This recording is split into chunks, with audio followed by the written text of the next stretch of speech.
long structure right up here is the internal carotid artery. There's a 90-degree angle going down.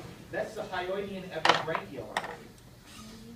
Sometimes you can't see it, but if you have something running along the center, that's the radius aorta, and it comes up near the hyoidian epibranchial artery. Then we have the efferent branchial arteries running towards the gills. Gills are probably something you want to know too. There's a few things that I didn't hit on with them, but they're pretty important. So we have efferent branchioles like this one and this one and this one. You can't see them very well on the projector. And you definitely can't see this one very well, but you're going to want to come back up here after we're done, because there's something here called esophageal artery, right here. It's coming off the second efferent branchial artery. You're just going to have to take my word for it. But it's really important, and I found it in a lot of other classes. It's really easy to test on. Hint, hint. Moving on, it's a good shot. We're going to start with the arteries. And we start from the dorsal aorta. Let me see if I can find it here. So this red line here, this red line is the dorsal aorta. So the first thing to come off the dorsal aorta is this guy right here. Which we don't this really. Guy right here.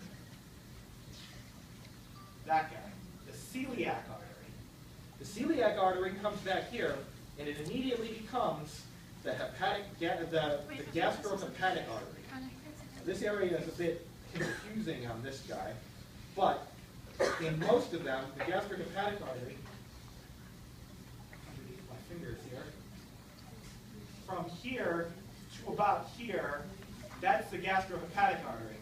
Coming off of there, you have several arteries and veins, such as the hepatic portal vein and the hepatic artery, which are coming off right here.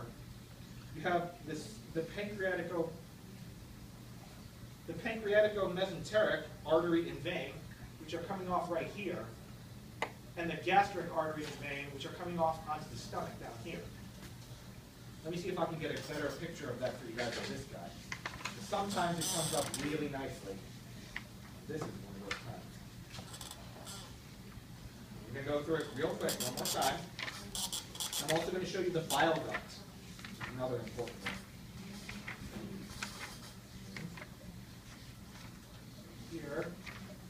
Here is our celiac coming off the dorsal aorta. Celiac immediately becomes the gastrohepatic from here to about here. It's really short, but it's a branching area that becomes the hepatic artery up here and the gastric artery down here.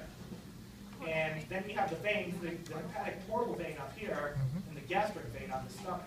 And then also down here, you have the pancreatico-mesenteric artery and vein. Make sense? Good, let's move on. Now, I usually come back here to someplace I call the triangle. It's one of my favorite things to test on. This one. Triangle, well, first, coming off the triangle, this one is really terrible. I'll use this one first. Off the pancreatico-mesenteric, you'll have this one right up here, which is the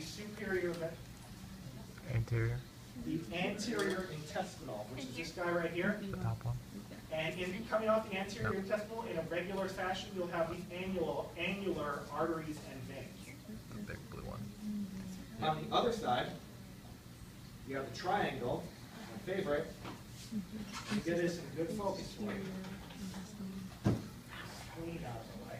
There we go. Here's our triangle. The one that's coming back here, this artery, is the posterior intestinal.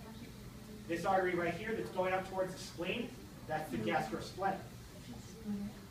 And then this vein up here, sort of blue, it's supposed to be yellow, but this vein is the posterior intestinal vein. So this one's the posterior intestinal artery, and this one here is the posterior intestinal vein. The posterior intestinal vein turns into a few things. Right here, it becomes the posterior splenic vein, and right here, right next to the ventral lobe, the dorsal lobe of the pancreas, this guy right here, running along it is the lieno-mesenteric vein. Okay? arteries we have to deal with is the one that's coming onto the rectal gland. That one is called the posterior mesenteric, this guy right here. And that, I'm trying to think if there's anything else I might have missed. There's the anterior splenic artery, which is this guy. That was anterior. There's the pyloric, which I don't think we're going to be testing on, but I'm going to show it to you anyway.